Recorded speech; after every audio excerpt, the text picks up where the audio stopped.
Hi friends, a very warm welcome to all of you. आज हम अपने puzzles के चैप्टर को आगे बढ़ाएंगे। इस सी सैट के इंटरेस्टिंग सेशन को हम आगे बढ़ाएं उससे पहले एक छोटी सी इन्फॉर्मेशन आप सबके लिए कि 6 फरवरी 9:30 प्रज्ञान का free all India mock test है dpp.onlyis.in पर।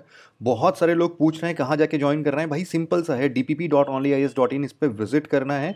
आपको प्रज्ञान नाम से एक टेस्ट सीरीज दिख जाएगी, वहाँ पर जाके अपने आपको केवल इनरोल करना है, फ्री ऑफ कॉस्ट है। 6 फरवरी 9:30 जरूर से बुक करो इस स्लॉट को, और साथ ही साथ एक मौका मिलेगा ना आपको कि आप देखो कि आपकी प्रिपरेशन किस लेवल पर है, जिससे कि आप अपनी प्रिपरेशन को जहां पर कमियां हैं उस डायरेक्शन में और अच्छे से प्रिपेयर कर सको। एक छोटी सी इन्फॉर्मेशन और भी है कि यूसीईपी एक सी सैट एक्सपर्ट प्रोग्राम है 2022 के लिए। आप इसको ज्वाइन कर सकते हो video.onlyis.in पर जाके। बाकी डिटेल्स जो भी है इस पूरे बैच की वो डिस्क्रिप्शन बॉक्स में मेंशन है। जो भी इंटरेस्टेड है सी सैट के लिए वो उस बैच को ज्वाइन कर सकता है। तो चलिए लेक्चर की शुरुआत करते हैं। ये हमसे 2018 में पूछा गया था। और क्वेश्चन देखो, स्टार्ट करते हैं पढ़ना। कह रहा है there are four students A B C and D. ठीक है। They are studying in four different cities P Q R and S. ठीक है। आगे कह रहा है they are studying in science college, arts college, commerce college and engineering college, not necessarily in that order, which are in four different states. और ये states के नाम है गुजरात, राजस्थान, आसाम एंड केरला। ठीक है। तो इसेंशियली देखो हमें इंफॉर्मेशन क्या दे रखी है। एक तो है स्टूडेंट्स के बारे में कि उनके नाम क्या है, ABCD। उनकी सिटीज के बारे में इंफॉर्मेशन दे रखी है। इसके अलावा उनके कॉलेज के बारे में इंफॉर्मेशन दे रखी है कि क्या कॉलेज है, साइंस है या ये है वो है। एंड स्टेट के बारे में इंफॉर्मेशन दे रखी है रिगार्डिंग दीज। तो मेरे पास बना क्या, यानी कि मेरे पास पैरामीटर्स बने चार।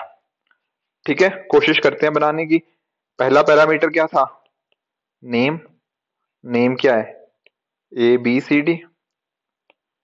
ठीक है, और कौन सा पैरामीटर बताया था? एक बताया था मैंने आपको, कॉलेज। ठीक है ना, वो था ना साइंस आर्ट्स वो सारे कॉलेज। और साथ ही साथ था सिटी। सिटी क्या सी थी? PQRS थी। एंड स्टेट्स थे कुछ, जैसे राजस्थान, गुजरात वगैरह। हमें दे रखी थी चार सिटीज, चार स्टेट, सॉरी। ठीक है। अब हमने इतना बना लिया। अच्छा, चार पैरामीटर पता लग गए। अब बस जो जो इन्फॉर्मेशन है उसको अकॉर्डिंगली हमें फिल करते चलना है। ठीक है। पहला देखो स्टेटमेंट कह रही है डी इज स्टडिंग इन असम। ठीक है, असम यानी कि वो स्टेट की बात कर रहा है। मैं डी असम यहां पुट कर दूंगा। ठीक है। साथ ही साथ हम टिक करते जाएंगे क्या क्या हमने यूज कर लिया। वन पूरी स्टेटमेंट यूज कर ली। ठीक है। Arts college is located in city S which is in Rajasthan. अभी इस पे हमें पता नहीं लग रहा हम इसको कहाँ पे डालें, तो इसको थोड़ा रुक जाते हैं। बट हमने समझ लिया कि अच्छा, जो आर्ट्स कॉलेज है वो एस में है और वो राजस्थान में है। ठीक है। स्टेटमेंट 3 देखते हैं। A is studying in commerce college. A commerce college, ये रहा ए, ये रहा कॉमर्स कॉलेज। ठीक है। थर्ड स्टेटमेंट भी अच्छे से यूज कर ली। B is studying in city Q. B is studying in city Q, ये यहां डाल दिया। स्टेटमेंट 4 भी डन। फिफ्थ स्टेटमेंट क्या कह रही है? Science college is located in Kerala. Science college is located in Kerala, यानी कि यहाँ कहीं पे साइंस आएगा। मैं ऐसे ऐसे ही बता रहा हूँ, इसको कहीं मार्क नहीं कर रहा। और केरला क्या है? लास्ट में। ठीक है। ये एक फिफ्थ कंडीशन आएगी हमारे पास। और हमारी सेकंड कंडीशन देखो, बाकी कंडीशन तो हमने सारी कर ली। ठीक है ना, बाकी कंडीशन कर ली। एक स्टेटमेंट 5 बची थी और एक सेकंड स्टेटमेंट बची हुई है। सेकंड स्टेटमेंट भी एक बार ना अगले पेज पे हम लिख लेते हैं। क्या था? आर्ट्स एस सिटी और राजस्थान। वो था आर्ट्स, सिटी कौन सी थी? एस, और है राजस्थान। यानी कि ऐसे पेयर बन, ऐसे ट्रिपलेट सा बनेगा। अब मुझे बताओ, कोई ऐसी आपको लाइन दिख रही है जहां पे आर्ट्स एस राजस्थान इसी ऑर्डर में फिट करो? देखो, एक चीज नोटिस करो कि अगर मैं इसको ए में डालने की कोशिश करता हूँ, क्या मैं ए में डाल सकता हूँ इस पूरे सेंटेंस को? नहीं डाल सकता। वहां तो ऑलरेडी कॉमर्स डाला हुआ है, तो वहां आर्ट्स कैसे आ सकता है? इसी तरह से मैं एस को बी के सामने भी नहीं लिख सकता क्योंकि ऑलरेडी क्यू है वहां पे। ठीक है ना। और इसी तरह से मैं राजस्थान को डी वाले में भी नहीं डाल सकता क्योंकि वहां पे ऑलरेडी असम आ चुका है। तो सिर्फ और सिर्फ बची मेरी कौन सी लाइन है? बची लाइन है मेरी सी की लाइन। ठीक है ना। तो ये सी वाली लाइन के सामने मैं इस ट्रिपलेट को डाल सकता हूं, यानी कि यहां आ गया आर्ट्स एस, ये आ गया राजस्थान। ठीक है। अब हमने ये फिल कर दिया, यानी कि मेरी जो स्टेटमेंट 2 थी वो भी मैंने अच्छे से यूज कर ली। सिर्फ बची है स्टेटमेंट 5। स्टेटमेंट 5 है साइंस केरला, ये वाली जो बताई थी ना, साइंस और केरला। अब ये बताओ साइंस और केरला कहाँ आ सकते हैं। स्टेटमेंट देखो, ए के सामने तो नहीं आ सकते, वहां तो कॉमर्स आ गया, तो साइंस कैसे आएगा। और साथ ही साथ सी हमारा हो चुका है, और साथ ही साथ केरला जो है वो डी में तो नहीं आ सकता क्योंकि डी में असम आ चुका है। ठीक है ना, तो ये कहाँ आएंगे, ये आएंगे बी वाले केस में, यहाँ पर और यहाँ पर। ये क्या बना, ये बना आर्ट्स, सॉरी आर्ट्स नहीं, साइंस है ना, साइंस। ये बना साइंस और ये बना केरला। ठीक है ना। अब देखो, इस पूरी लाइन में 3 तो यूज हो गए, कॉमर्स साइंस आर्ट। जो चौथी स्ट्रीम होएगी यानी कि वो डी की होगी। स्ट्रीम चौथी कौन सी है, वो है इंजीनियरिंग। तो मैं यहां डाल दूंगा इंजीनियरिंग को। ठीक है। इसी तरह से क्या हुआ, यहाँ पे यूज हो गए हमारे 3 स्टेट्स। तो जो लास्ट स्टेट होगी वो यहाँ पे आएगी। बची स्टेट कौन सी है, वो बची है गुजरात। तो यहां मैं डाल दूंगा गुजरात को। ठीक है। अब यहाँ पे बताओ मुझे कि ए के सामने मैं सिटी क्या डालूं और डी के सामने सिटी क्या डालूं।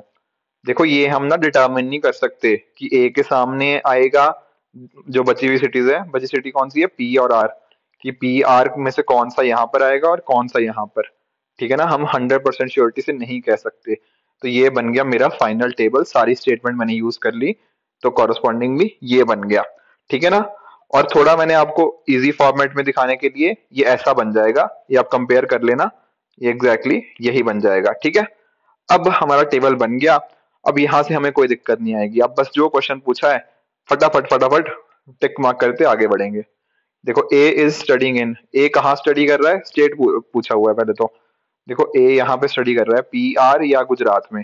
तो देखो राजस्थान गलत हुआ, गुजरात सही है। सिटी क्यों नहीं है, सिटी पी और आर है, ये भी गलत, केरला भी गलत। आंसर आया ऑप्शन नंबर बी, गुजरात। ठीक है। आगे चलते हैं। साइंस कॉलेज कहाँ लोकेटेड है, साइंस ये रहा, कौन सी सिटी, सिटी क्यू। क्या बन गया मेरा option number A, city Q. ठीक है। अगला question, C is studying in, C कहाँ स्टडी कर रहा है, सी कर रहा है आर्ट्स, एस और राजस्थान में। देखो पहला कह रहा है साइंस कॉलेज, नहीं जी वो तो आर्ट्स में है। क्या राजस्थान में है, हाँ राजस्थान सही है। गुजरात गलत है, सिटी क्यू गलत है। आंसर बना ऑप्शन नंबर बी, राजस्थान। ठीक है। अगला क्वेश्चन देख लेते हैं। देखो इसमें ना 6 क्वेश्चन आई थिंक थे जहां तक मेरा आइडिया है।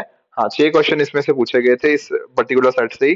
तो बस थोड़ा सा हो सकता है टाइम लगे आपको इसको बनाने में, पर एक बार बन गया सीधे किसी 6 क्वेश्चन आपके पक्का सही है। देखो ये क्वेश्चन क्या कह रहा है, कौन सा करेक्ट है statement, D is not studying in city S, D is not studying in city S. हाँ क्योंकि डी तो पी आर आर में स्टडी कर रहा है ना, तो ये तो सही है। A is studying in science college, नहीं भैया ए तो कॉमर्स में है, तो ए ये गलत हुआ। ए इज स्टडिंग इन केरला, नहीं वो तो गुजरात में है, तो ये भी गलत। Engineering college is located in Gujarat, नहीं यार इंजीनियरिंग है असम में, तो ये भी गलत है। तो ऑप्शन कौन सा सही था, ऑप्शन था A, D is not studying in city S. अगला क्वेश्चन देख लो। अगला क्वेश्चन कह रहा है कि इंजीनियरिंग कॉलेज के बारे में क्या चीज सही है। इंजीनियरिंग कॉलेज कहाँ है, ये रहा इंजीनियरिंग कॉलेज। पहला कह रहा है कि सी स्टडी कर रहा है, नहीं डी कर रहा है वहां तो। दूसरा ऑप्शन कह रहा है बी कर रहा है, नहीं बी नहीं कर रहा, डी कर रहा है। गुजरात में नहीं है, ये असम में है, तो सी भी गलत है। आंसर मेरा क्या है, option number D, D is studying there. ठीक है। 5 क्वेश्चन हो गए, ये रहा आखिरी क्वेश्चन। आखिरी क्वेश्चन क्या कह रहा है, engineering college is located in Assam. Correct statement बतानी है, क्या इंजीनियरिंग कॉलेज असम में है, हाँ बिल्कुल है। तो सही क्या होगा, यही सही है, ऑप्शन नंबर ए ही। बाकी चेक कर रहे हैं वो भी कर लो। City Q is situated in Assam, city Q Kerala में है, तो ये तो गलत हुआ। C is studying in Kerala, C Rajasthan में पढ़ रहा है, तो ये भी ऑप्शन गलत। B is studying in Gujarat, B Kerala, तो ये भी गलत। तो सही आंसर क्या बना, सही बना option number A, engineering college is located in Assam. ठीक है। हो गया सेट क्लियर। देखो बस टेबल बनाने की देर है, एक बार टेबल बन गया अच्छे से अकॉर्डिंगली आप पहुंच जाओगे। और डरना नहीं है कि आपके पास ऐसे कई बार ऑप्शन आ जाते हैं कि हाँ मैं कौन सी स्टेटमेंट मिस कर रहा हूँ, कि मुझे पता नहीं लग रहा कि ए के सामने क्या आएगा या डी के सामने। बहुत सारे केसेस में ऐसा होगा। और अगर आप इंश्योर कर चुके हो कि सारी स्टेटमेंट यूज कर ली है और फिर भी आप आंसर ये नहीं डिटर्मिन हो रहा, तो कैनॉट बी डिटर्मिन कर देंगे ना, अगर ऐसा कोई केस होगा। ठीक है, तो इसलिए बस आपको सारी की सारी स्टेटमेंट बस यूज करनी है। अगर तब भी ऑप्शंस नहीं बन रहे, इसका मतलब उसका आंसर कैनॉट बी डिटर्मिन्ड आ जाएगा, अगर कुछ ऐसा केस बनता है तो।